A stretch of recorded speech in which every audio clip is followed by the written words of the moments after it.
Las setas son la parte visible, lo que nosotros vemos. Lo que no vemos es todo lo que hay debajo. Estas setas son indispensables porque son las que diseminarán las esporas, a partir de las que se reproducirá el hongo. Por lo tanto, tienen la misma función que una manzana, que contiene dentro sus semillas. En esta porción de suelo que nosotros no vemos está todo el ecosistema forestal conectado, una enorme y compleja red social, lo que los científicos llaman la Wood Wide Web, el Internet del bosque.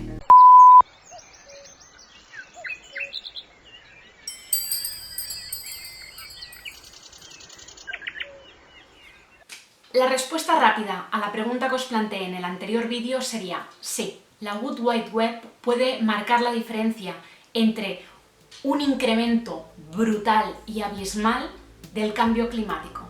Pero os voy a explicar precisamente por qué. Empecemos desde el principio. Por todos he sabido que los árboles cogen CO2 para hacer su proceso de la fotosíntesis y nos liberan oxígeno.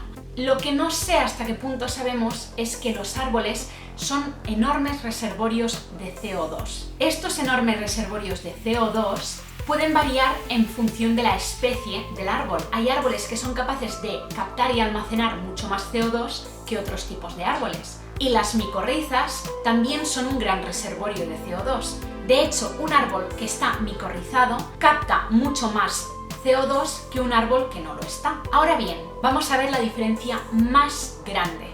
Y es que, ¿os acordáis que en el vídeo anterior hablamos de las micorrizas y de las ectomicorrizas? El tipo de micorrizas del que os hablé son las micorrizas arbusculares, que son las que se encuentran en climas más tropicales, en la zona del Ecuador. ¿Cuál es la importancia aquí? Se consiguió hacer un mapeo global de todos los bosques y de las micorrizas que tienen asignadas. Este mapeo fue un gran paso, un avance hacia adelante que nos permitió ver qué hay realmente bajo ese suelo. La sorpresa no fue solo que las micorrizas arbusculares estaban en la zona ecuatorial y las ectomicorrizas estaban más arriba, en zonas más templadas o más frías, sino que se encontraron que la transición de una micorriza a la otra no es sutil y gradual, sino que es abismal, abrupta.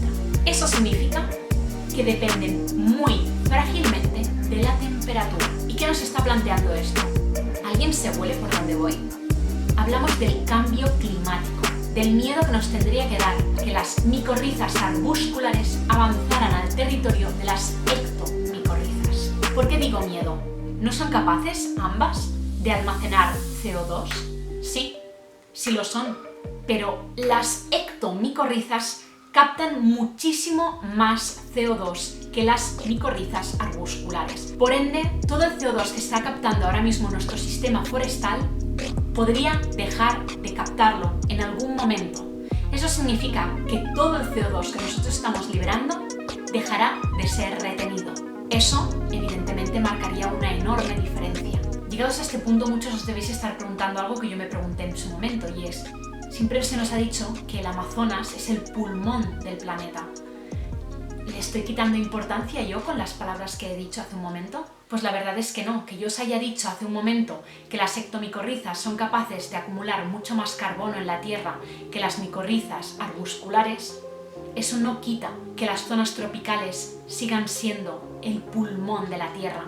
Esto no significa que, venga, podemos empezar a talar y no está pasando nada aquí. De hecho, es muy grave que talemos esas zonas porque tienen un ritmo tan acelerado de producción de materia orgánica y de absorción de materia orgánica que son tierras muy pobres. El ritmo de degradación de la materia orgánica por las temperaturas, por la lluvia, se integran en la tierra a una velocidad brutal y hacen que los árboles y las plantas capten toda esa materia orgánica súper rápido.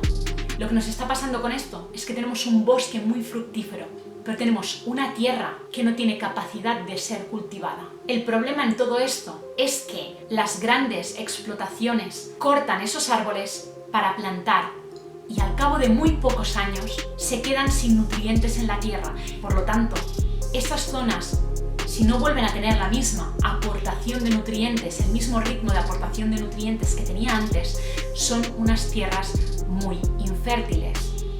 Por lo tanto, tenemos un problema, y es que a la que nos estamos cargando el Amazonas, a la que nos estamos cargando nuestros bosques tropicales, nos va a costar un montón recuperar todo eso. Y lo vamos a lamentar por muchas cosas. Pero tampoco podemos olvidar que es importante cuidar los bosques de aquí. Al contrario de lo que muchos podéis estar pensando, no hay cada vez menos bosque, sino que hay cada vez más bosque. Algunos pueden estar sorprendidos en este punto, y es que el abandono de las tierras, el abandono de la agricultura y de la ramadería ha hecho que estas zonas queden desiertas y el bosque las invada por completo. En biología existe una batalla constante entre reparar el daño que hemos hecho los humanos a la naturaleza, pero sin molestar y perturbar tanto a la naturaleza como para no dejarle seguir su evolución. El mayor problema que os vengo a hablar yo hoy no es que tengamos pocos bosques, es que no tenemos bosques maduros. ¿Qué significa cuando digo que no tenemos bosques maduros? Un bosque joven, un bosque que está creciendo, tiene una serie de condiciones muy diferentes a un bosque maduro. Cuando es un bosque joven, el diámetro de los árboles es menor, la espesura de las ramas es muy elevada. En cambio, cuando un bosque es maduro, tiene un diámetro interesante en el que pueden hacerse cavidades, que pueden aprovechar pájaros, que pueden aprovechar murciélagos. Tiene unas copas altas con ramas abiertas, espacio para que vuelen los animales. Por lo tanto, tenemos condiciones muy diferentes. ¿Qué significa esto? Estas condiciones tan abruptas marcarán la diferencia entre que haya más o menos especies, unas u otras. ¿Qué os estoy queriendo decir con todo esto?